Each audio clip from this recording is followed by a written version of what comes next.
fazer um matinho pro Alípio. O homem tá tremendo lá, quase entrou dentro da lareira. O que é isso, Alípio? Olá! Rapaz, vai te enfiar pra dentro da lareira? Tá louco, homem, mas Deus, livre que friagem. Toma um desse aqui, ó.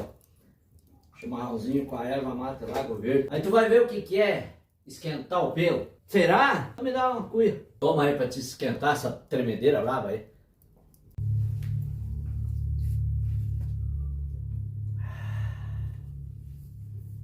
Mas que energia boa essa erva, né? Gostou, viu? Eu te falei?